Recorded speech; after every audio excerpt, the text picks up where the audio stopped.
Bien, bonsoir à tous. Il est 19 heures, le quorum étant atteint, je vais pouvoir ouvrir la séance de ce conseil municipal. Monsieur Le Godec a donné procuration à Madame Boson, Madame Carrère à Madame Bajon, Monsieur Paul à Madame Abahir. Juste, on fait comme si la procuration était là, simplement vous nous la redonnerez écrite pour qu'on puisse l'archiver, mais je sais bien qu'il l'a fait par mail, donc on peut le faire.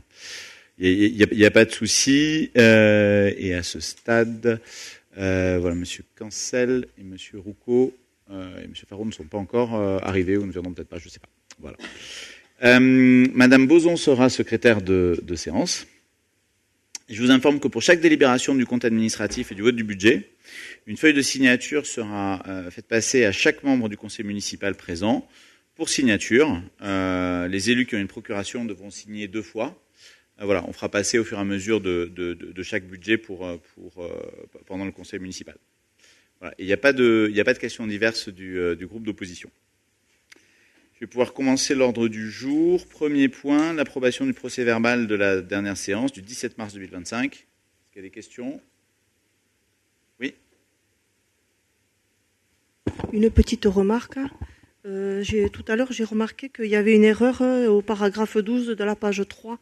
Il y a marqué une partie c'est une partie des dettes et pas une partie des recettes. Très bien, vous devez avoir raison, je ne l'ai pas noté, mais on vérifiera et vous avez certainement raison. Est-ce qu'il y a d'autres remarques ?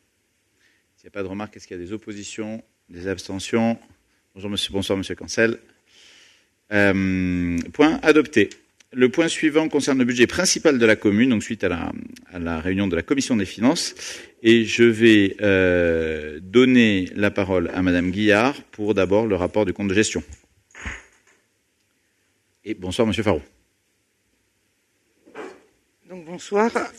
Donc, il s'agit d'approuver le compte de gestion de la commune pour l'exercice 2024 dressé par le chef de service de gestion comptable de Tarbes. Donc, on déclare que le compte de gestion dressé pour l'exercice 2024 par le chef de service de gestion comptable de Tarbes, visé et certifié conforme par l'ordonnateur, n'appelle ni observation ni réserve de sa part. Bon, rien de particulier là-dessus. Est-ce qu'il y a des oppositions, des abstentions ? Merci beaucoup. Compte administratif, je sors de la salle comme à chaque vote du conseil administratif. Je donne la parole à Mme Guillard.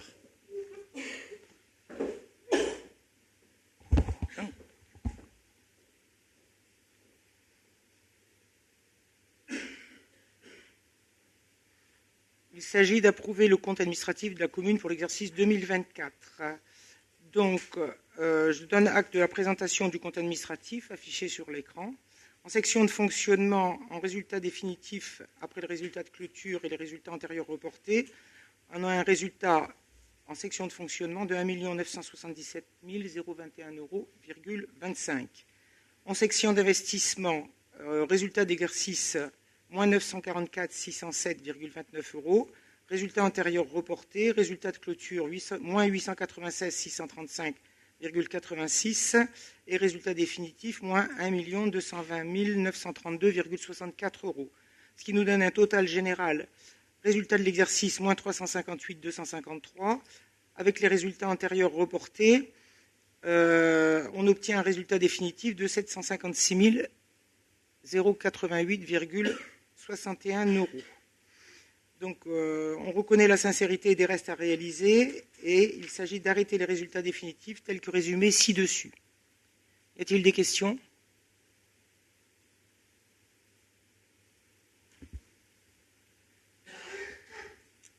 Nous voterons contre, surtout pour des questions de sincérité, parce que sur un plan strictement comptable, nous constatons l'exactitude des comptes. Il n'y a pas de difficulté, mais sur un plan budgétaire, nous considérons qu'il existe une intention de fausser les grandes lignes de l'équilibre budgétaire, ce qui est un principe du budget des collectivités. Nous observons un écart de coût important entre les crédits de recettes ouverts et les crédits réalisés, entre les crédits de dépenses autorisés et les dépenses réalisées.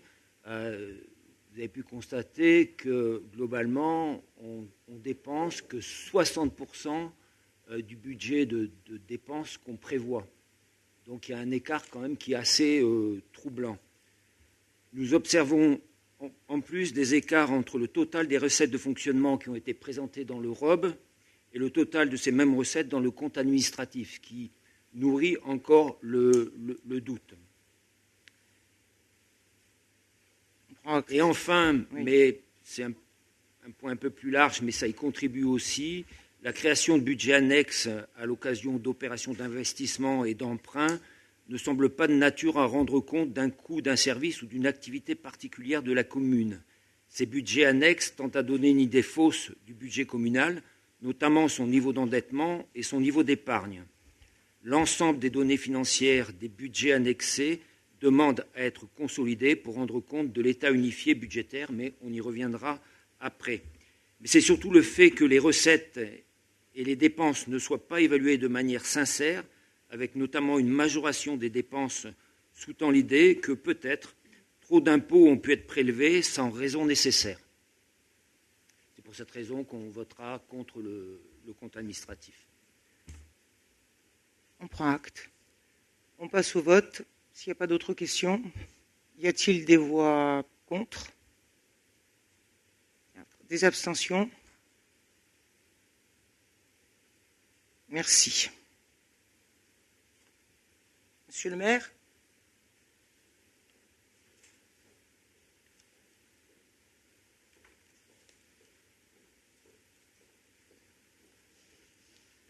Merci beaucoup. Le point 2.3 maintenant, Madame Guiard, sur l'affectation des résultats de l'exercice 2024.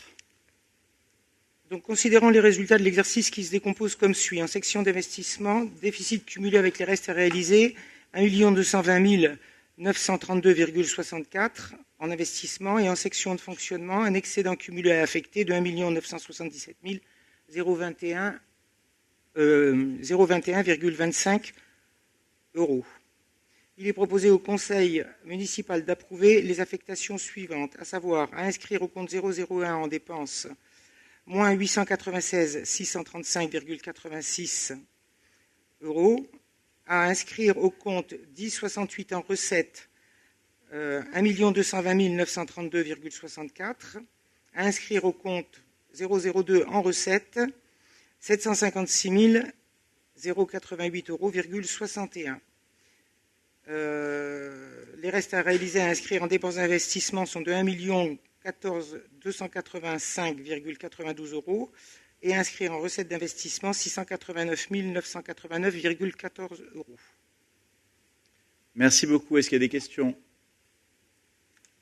Est-ce qu'il y a des oppositions? Des abstentions? Opposition, non? Opposition, pardon. Bien sûr. Merci. Point adopté. Le point suivant, sur le vote du budget primitif du budget principal. Non. Non, pardon. Avant ça, évidemment, il faut d'abord déterminer les taux de fiscalité locale pour l'exercice 2025. C'est le point 2.4. Madame Guiard. Voilà. Considérant le maintien comme suit des taux au niveau de ce 2024, à savoir un rappel taxe foncière sur les propriétés bâties 41,23%, sur les taxes foncières sur les propriétés non bâties 56,28% et taxes d'habitation 9,24%. Il est proposé au Conseil municipal de voter pour 2025 les taux suivants, à savoir identiques à ceux de 2024. Taxe foncière sur les propriétés bâties 41,23%, taxe foncière sur les propriétés non bâties 56,28% et la taxe d'habitation 9,24%. Merci beaucoup. Donc, c'est stabilité des taux depuis 2020. Est-ce qu'il y a des questions? Oui, Monsieur Michelon. Stabilité des taux, mais pas stabilité de l'impôt. On en avait parlé l'an dernier, à la même époque, mais on a été aussi satisfait de voir que le cabinet Simco avait confirmé que l'impôt avait bien augmenté de 20% sur la durée du mandat. Bien évidemment, c'est sous l'effet de l'inflation, c'est pas sous l'effet de la volonté de la mairie, mais il faut quand même rappeler que 20% c'est beaucoup et ça a été quand même une recette importante pour la municipalité. Et puis rappeler que les Vicois, en fin de compte, ont payé 2 fois l'inflation, à la fois sur ce qui est les produits de première consommation, et en plus on leur fait payer l'impôt avec une augmentation correspondant à l'inflation. Vraiment, on peut s'interroger et s'il n'était pas souhaitable de baisser l'impôt plutôt que de toujours manifester au fond l'impôt est égal en disant au fond une contre-vérité parce que l'impôt augmente inévitablement et continuera à augmenter cette année et augmentera encore l'année prochaine. Sur un taux d'inflation d'ailleurs qui peut encore varier. Merci pour cette remarque. Je voudrais dire à ce sujet que lors du mandat précédent, on s'était engagé à baisser les taux de 10 points, ce qu'on a fait à raison de quasiment 2 points par an. Et à ce moment-là, le groupe d'opposition qui était vos prédécesseurs s'était opposé justement à ce vote de diminution des taux. Et quant à cette stabilité, c'est tout simplement l'engagement pris en 2020 devant les Vicois, stabilité des taux. Et après, effectivement, on n'avait pas prévu que l'année 2022 et 2023 ait autant d'inflation. Mais ça, personne. Est-ce qu'il y a des oppositions? Des abstentions? Oui. Très bien. Donc, c'est adopté, merci. Le point suivant. Ensuite, par rapport à... Monsieur le maire, je vous demande l'autorisation de prendre la parole pour clarifier notre position au sein du conseil municipal. Très bien, monsieur Duhamel, quand vous parlez de votre position, je pense que ce n'est pas le nous de majesté, donc ça concerne qui? Comment? Vous parlez de votre position à notre position. Ça concerne notre position qu'on a prise et qu'on va prendre. Mais de qui parlez-vous? Mais il faut juste le préciser, c'est juste pour savoir. Donc votre précision, bien sûr, mais donc de vous-même, de M. Frulin et de M. Juncker, c'est ça? D'accord, non, c'est juste pour le préciser. Alors je parle ici à mon nom, donc Duhamel Philippe, mais aussi de celui de mes collègues et amis Philippe Frulin et Laurent Genka. Comme chacun le sait ici, le vote budget est celui qui est le plus important de l'année. Et le vote également le plus politique puisqu'il détermine ce que va être l'action de la majorité en place dans les mois qui viennent. Il est bien évident qu'avec mes collègues, nous ne pouvons voter contre le budget proposé car jusqu'à présent, nous avons été dans notre délégation respective acteurs et soutiens de l'action qui a été initiée autour du maire. Mais aujourd'hui, nous sommes à un moment charnière puisque nous allons voter le dernier budget avant la prochaine élection municipale. Il est donc une question s'est posée à nous, souhaitons-nous repartir ou non avec le maire sortant? Notre réflexion est la suivante. Oui, nous sommes fiers de ce que nous avons accompli et nous avons tous donné pour la commune. Mais souhaitons-nous continuer avec le même fonctionnement, avec le même mode de gouvernance? Notre réponse est non. Et nous allons donc faire un autre choix en vue des élections prochaines. Par clarté, par transparence et enfin d'assumer pleinement nos choix à venir, nous ne pouvons donc donner un blanc-seing à l'action de la majorité sur cette dernière année de mandat. Notre choix est donc de nous abstenir, même si nous écartons donc le groupe majoritaire. Nous allons rester au sein du conseil municipal, puisque ce sont les Vicoises et les Vicois qui nous ont élus. Nous resterons donc jusqu'au bout des élus au service des habitants de notre commune. Merci beaucoup, Monsieur Duhamel, de cette clarification. Donc je passe au point suivant, sur le point 2.5, sur le vote et l'adoption du budget primitif. Bien, il s'agit là de proposer au conseil municipal d'adopter le budget primitif 2025 pour la commune comme il suit. Fiché. Alors en fonctionnement équilibré, dépenses et recettes pour un montant de 5 053 586,61 €. Et en investissement, dépenses et recettes équilibrées pour un montant de 3 756 497,56 €. Merci beaucoup, Mme Guillard. Est-ce qu'il y a des questions sur ce point qui a été vu en commission des finances. Monsieur Michelon, vous n'étiez pas là à la commission des finances. Que s'est-il passé? Je ne répondrai pas, c'est privé. Ah, d'accord, pardon. Mais donc c'est pour ça que, comme vous posez une question maintenant, j'imaginais que vous auriez pu la poser lors de la commission des finances. Mais allez-y quand même, on essaiera de voir, mais il ne faut pas confondre le conseil municipal et la commission. Mais allez-y, je vous en prie, je vous donne la parole. Vous auriez pu me la poser en privé, pas forcément au conseil. C'était une question rhétorique. Je soulignais le fait que vous n'étiez pas en commission des finances, c'est tout. Allez-y. Allez, quelques observations sur ce budget. Donc le budget primitif principal a été excessivement optimiste, on l'avait déjà signalé, notamment sur la diminution des charges dans un contexte qui est très incertain. Enfin, vous êtes au courant, à la fois la question de l'incertitude sur la croissance, l'incertitude qui est de plus en plus vive sur le niveau d'inflation pour les années qui viennent, la tension internationale, la situation budgétaire du pays, le contexte politique, géopolitique, avec toutes ces instabilités. Donc on est quand même dans une période très contrainte. Nous considérons que le budget primitif présenté est un budget de fausses prévisions. Dans ces conditions, il est difficile pour nous, pour le Conseil en tout cas, d'exercer un contrôle sur le budget et de prévoir la trajectoire financière qui est poursuivie, notamment avec une épargne nette qui ne cesse de dégringoler autour d'un montant de 250 000 € prévu. Il faudrait quand même qu'on ait un certain nombre d'explications. Comment vous arrivez à réduire de 100 000 € les dépenses de charges à caractère général entre le BP 2024 et le BP 2025, et aussi comment vous arrivez à contraindre les dépenses de personnel à 1,5%, c'est à peu près ce qu'on a calculé, alors que régulièrement, depuis plusieurs années, elles sont de l'ordre de 5 à 6%. Est-ce qu'il y a des mesures de réduction du personnel, en sachant d'autant plus qu'il y a une augmentation qui est prévue des cotisations retraite. Donc, si on pouvait avoir quelques explications sur ces aspects-là, on vous remercie.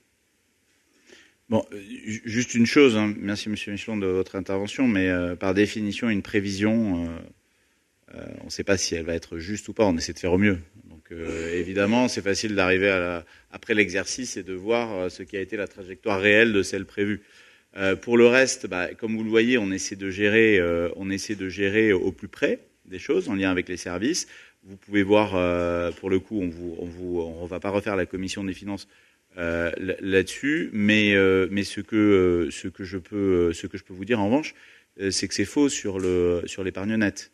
Vous avez bien vu que depuis 2 exercices, on est nettement en augmentation. Donc ça là-dessus, au contraire. Et vous avez bien vu, on a fait un conseil municipal justement sur le rapport d'orientation budgétaire il y a 15 jours, et on a pu voir justement ces éléments qui étaient des éléments qui allaient plutôt vers quelque chose de mieux depuis 2 exercices. Vous reprendrez le compte-rendu qu'on a adopté là d'ailleurs en point numéro 1, et vous pouvez voir que en termes de trajectoire budgétaire, tous les signaux de la commune sont au vert. Donc là-dessus, je comprends, c'est normal que vous votiez contre, vous êtes dans l'opposition, mais pas en disant que l'épargne nette se détériore. Donc voilà, juste là-dessus. Maintenant que si vous étiez à notre place, que vous auriez fait d'autres choix, ça je veux bien tout à fait l'entendre. Mais en revanche, voilà, je vous reporte au rapport d'orientation budgétaire qu'on a tous observé et analysé, qui nous a été présenté le 17 mars, je crois, dernier. 17 mars, exactement. Allez-y, répondez-moi si vous voulez. Franchement, vous m'étonnez, parce que vous regardez le schéma du ROB et vous constatez que, effectivement, l'épargne nette, ou alors il s'est planté, mais sur le graphique, l'épargne nette diminue. Non, mais entre ces 2 exercices, mais par rapport à 2022 et 2023, non. Bon, on le reprendra si vous voulez. Est-ce qu'il y a d'autres remarques? Est-ce qu'il y a des oppositions? Des abstentions? Budget adopté, je vous remercie.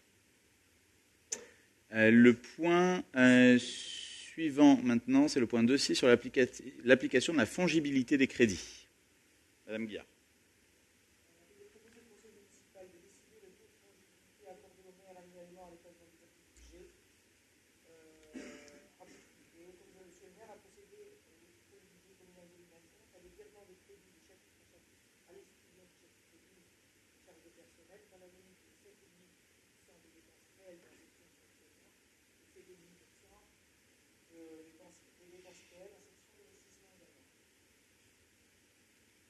Est-ce qu'il y a des questions sur ce point? Est-ce qu'il y a des oppositions, des abstentions? Point adopté. Ah, abstention aussi, d'accord. Donc, on ne pas adopté à l'unanimité, point adopté. Le point suivant, c'est le point 3 sur le budget annexe eau potable. Le point 3.1 sur le compte de gestion 2024, Madame Guillard.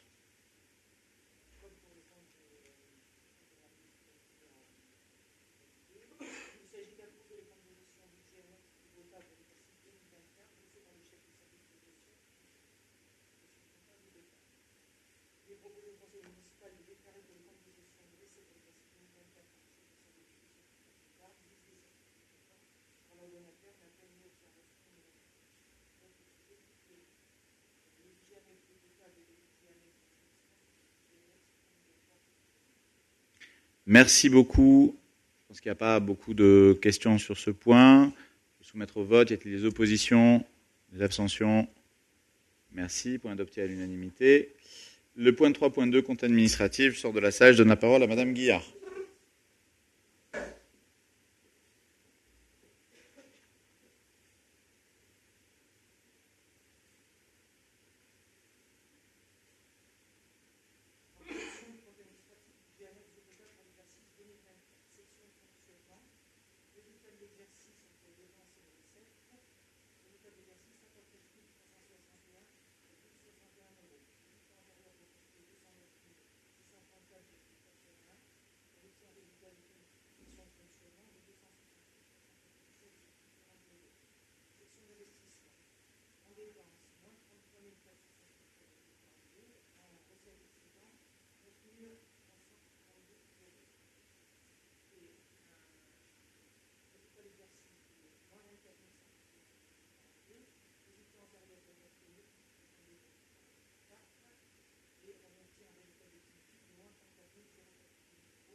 Merci beaucoup. Alors, le point suivant concerne l'affectation des résultats d'exercice 2024 sur le budget eau potable. Madame Guillard.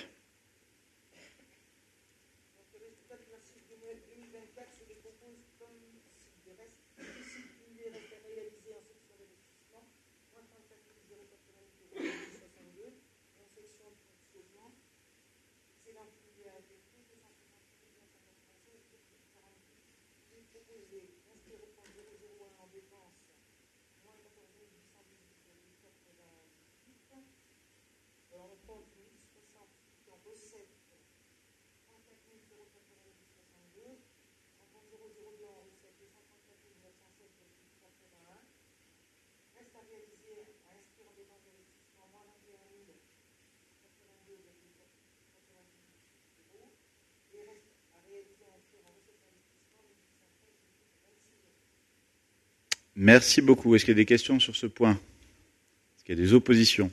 Des abstentions? Merci beaucoup. Point adopté à l'unanimité. Le point suivant concerne le vote du budget primitif 2025 pour le budget eau. Madame Guillard.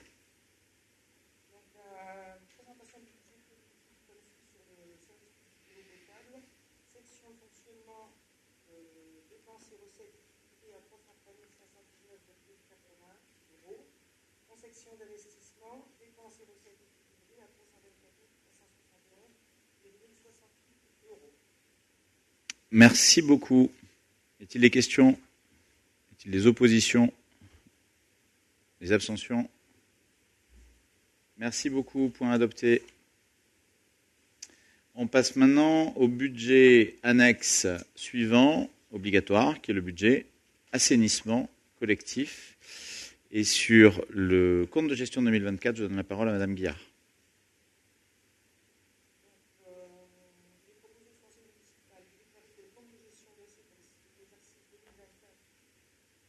Enregistré par le chef de service de gestion comptable de Tarbes, visé et certifié conforme par l'ordonnateur, n'appelle ni observation ni réserve de sa part.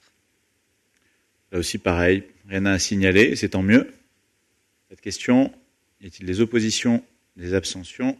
Point adopté à l'unanimité, je vous remercie. Le point suivant, compte administratif, donc à nouveau, je sors de la salle et je donne la parole à Madame Guillard.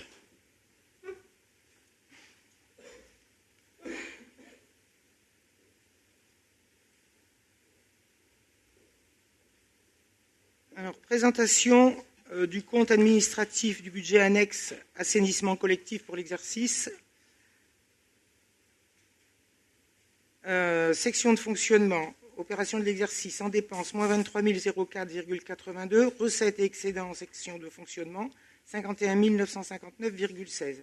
Ce qui fait un résultat d'exercice de 28 954,34. Pas de résultat antérieur reporté, donc ce qui représente également le résultat définitif, 28 954,34 €. Section d'investissement. Résultat de l'exercice, moins 337 000,13 €. Résultat antérieur reporté, 213 154,70. Résultat de clôture, moins 123 845,43.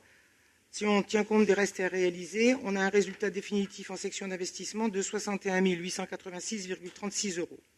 Ce qui nous amène à un total général sur ce budget annexe assainissement, un résultat d'exercice à moins 308 045,79, un résultat de clôture à moins 94 891,09, tenant compte des restes à réaliser, un résultat définitif de 90 840,70 €. Y a-t-il des questions? On passe au vote. Y a-t-il des abstentions? Et voix contre? Budget adopté.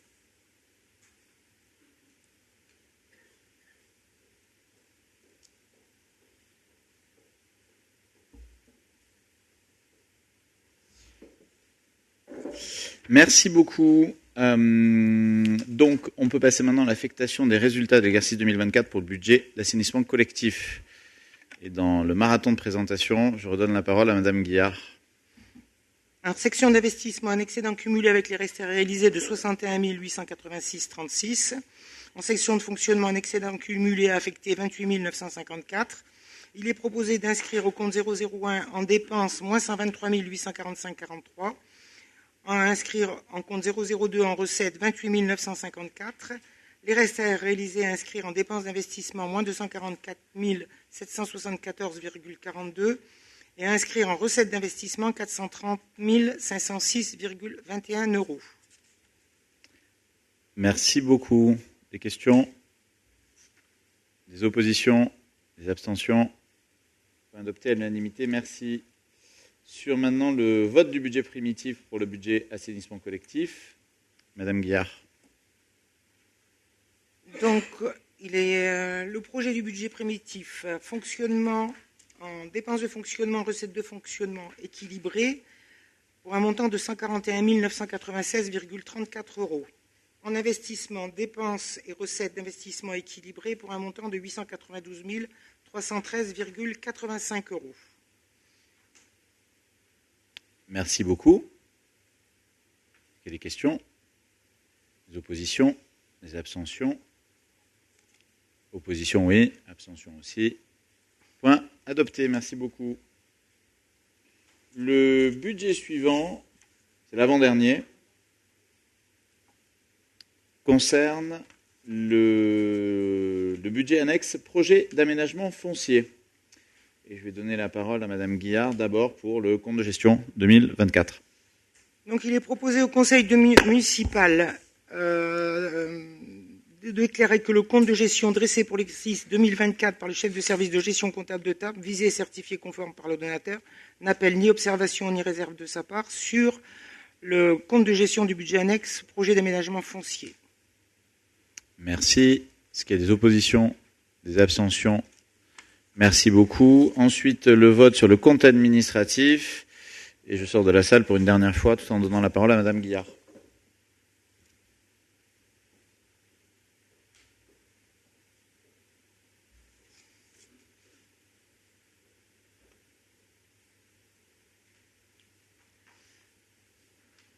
Alors, présentation du compte administratif du budget annexe projet d'aménagement foncier. En section de fonctionnement, résultat de l'exercice 7 888,13 €. Pas de résultat antérieur reporté. Donc, le résultat de clôture égal au résultat définitif, à savoir 7 688,13. En section d'investissement, résultat de l'exercice 388 103,29. Résultat antérieur reporté en dépenses, moins 1 16 898,24 €, ce qui fait un résultat de clôture de moins 628 794,95. Tenant compte des restes à réaliser, on a un résultat définitif en section d'investissement de 63 805,62, ce qui amène un total général en résultat de l'exercice de 395 791,42, un résultat de clôture de moins 621 106,82 € et un résultat définitif de 71 493,75. Y a-t-il des questions? Alors on peut passer au vote. Y a-t-il des abstentions? Des voix contre? Merci.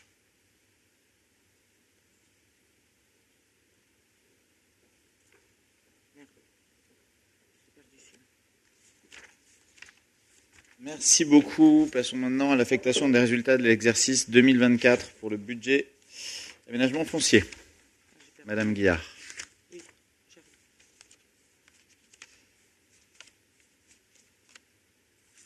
C'est le point 5.3.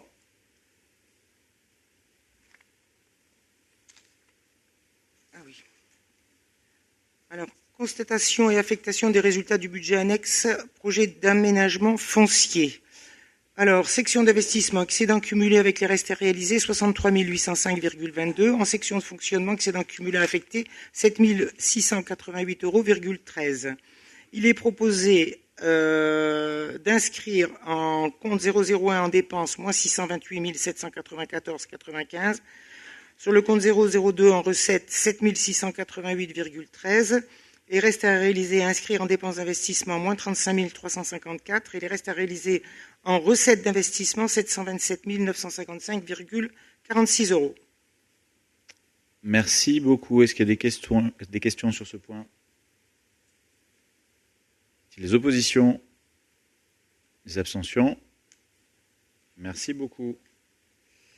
Le vote du budget primitif, maintenant, le point 5.4, sur le budget annexe, projet d'aménagement foncier. Madame Guillard. Alors, le budget primitif proposé pour le budget annexe pour les projets d'aménagement foncier, section en fonctionnement, recettes et dépenses équilibrées pour un montant de 227 458,13. En section d'investissement, dépenses et recettes équilibrées pour un montant de 1 042 955,46. Est-ce qu'il y a des questions? Est-ce qu'il y a des oppositions? Des abstentions? Point adopté. Je vous remercie. Point 5.5, c'est sur l'application de la fongibilité des crédits sur ce budget. Donc, il est proposé au conseil municipal d'autoriser monsieur le maire à procéder au titre du budget annexe pour la gestion des projets d'aménagement foncier 2025 à des virements de crédits de chapitre à chapitre, à l'exception des crédits relatifs aux dépenses de personnel, dans la limite de 7,5% des dépenses réelles en section de fonctionnement et de 7,5% des dépenses réelles en section d'investissement.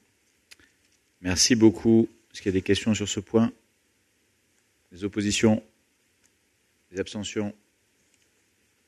Merci beaucoup. Point numéro 6, maintenant, c'est notre nouveau budget annexe, le dernier, et il concerne le trinquet. Et donc là, on passe directement, puisqu'il n'y a pas d'exercice antérieur, au vote du budget primitif 2025. Madame Guillard.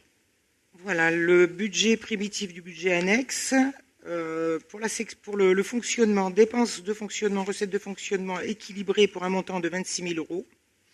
Et en investissement, dépenses et recettes équilibrées pour un montant de 1 290 000 euros. Merci beaucoup. Est-ce qu'il y a des questions? Est-ce qu'il y a des oppositions? Des abstentions? Merci beaucoup.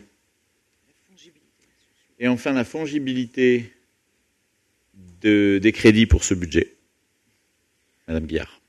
Donc, il est proposé au conseil municipal d'autoriser monsieur le maire à procéder au titre du budget annexe pour la gestion du trinquet 2025 à des virements de crédits de chapitre à chapitre, à l'exclusion des crédits relatifs aux dépenses de personnel, dans la limite de 7,5% des dépenses réelles en section de fonctionnement et de 7,5% des dépenses réelles en section d'investissement. Est-ce qu'il y a des questions? Des abstentions? Des oppositions? Point adopté à l'unanimité. Merci beaucoup. Point suivant, on en a fini avec le budget. Merci beaucoup, Madame Guillard, pour ces multiples points présentés. On en a fini donc avec les votes du budget principal et des 4 budgets annexes. On passe maintenant au point 7, sur la modification du PLUI. Je donne la parole à Madame Chartrain.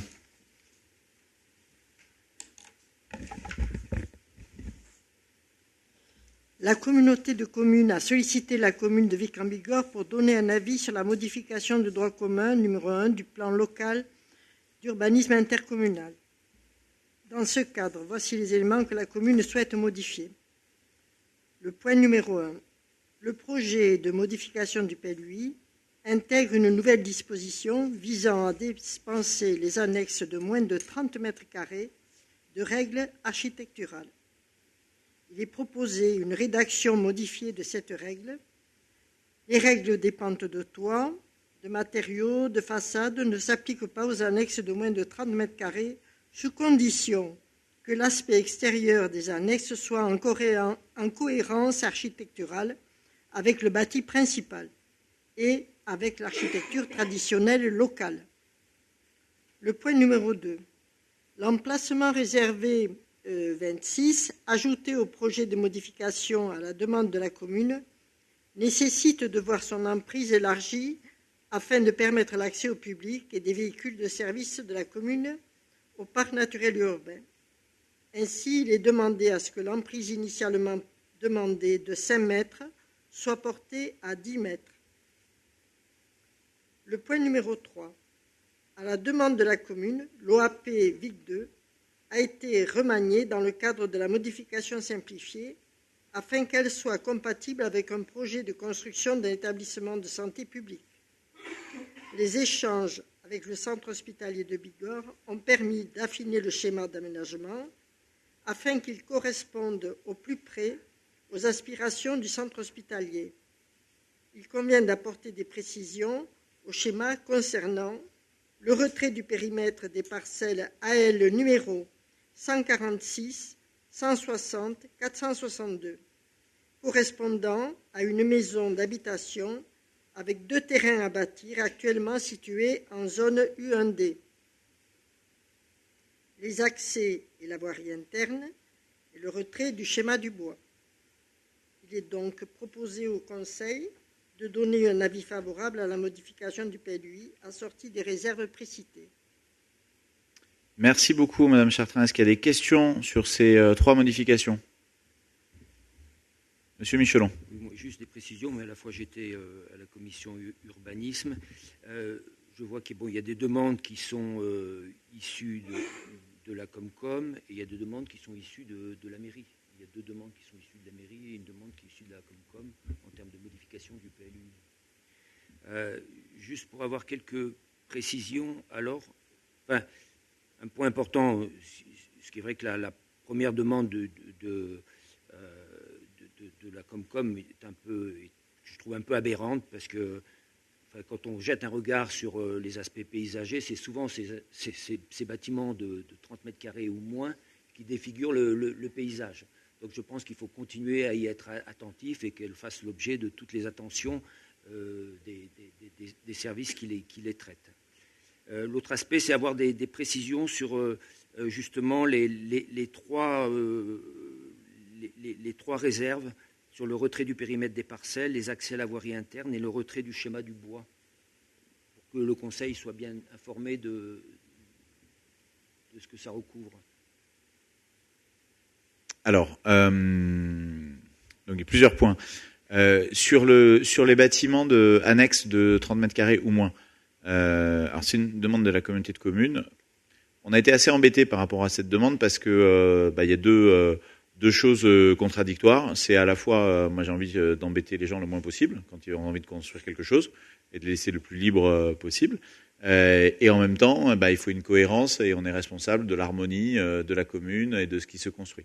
Donc on a trouvé cette formule qui permet à la fois de laisser de la liberté et de veiller au mieux qu'on le pourra avec les services et les différentes équipes municipales pour essayer de veiller à l'harmonie et à la beauté de la commune, qui est avec des règles qui peuvent être un peu différentes selon les quartiers, voilà. Ça peut être l'harmonie d'un quartier, ça peut être la correspondance, la cohérence par rapport à l'habitation principale de l'annexe. Enfin voilà, il y a tout un tas de choses. Donc c'est difficile de l'écrire avec des règles précises. Donc on essaiera de le faire au mieux. Mais c'est vraiment ces deux aspirations contradictoires. On a essayé de rédiger au mieux pour pouvoir les concilier. Et ensuite sur la question du quartier de la Ramasse avec l'hôpital, l'idée c'est de pouvoir c'est que le PLUI n'empêche pas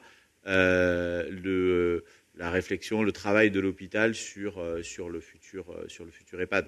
À ce stade, on n'a pas de premier projet de l'hôpital, mais simplement on a essayé de lever un certain nombre de contraintes par exemple pour qu'il puisse faire l'entrée, qu'il ne soit pas contraint sur la route d'entrée sur le futur EHPAD et essayer de simplifier la vie. Voilà. C'est ça l'esprit en tout cas.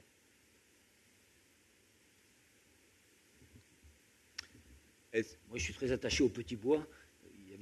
Oui. Alors, il n'est pas question là de couper le petit bois.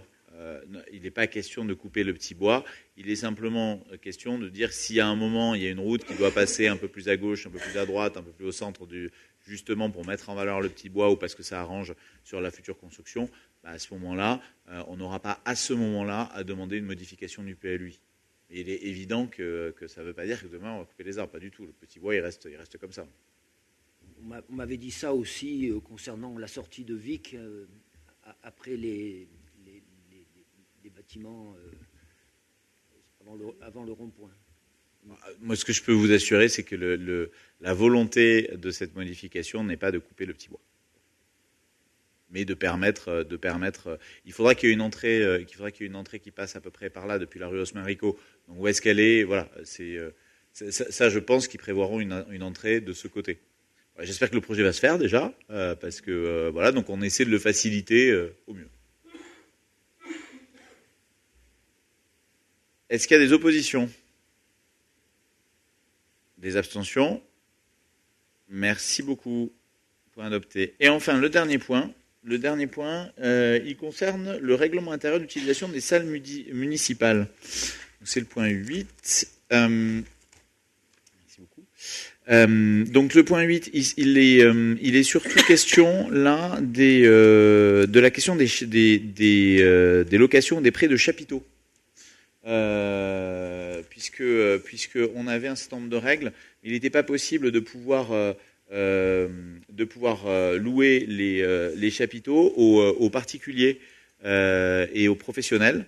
mais simplement aux associations. Donc on a essayé de faire en sorte de pouvoir proposer quelque chose.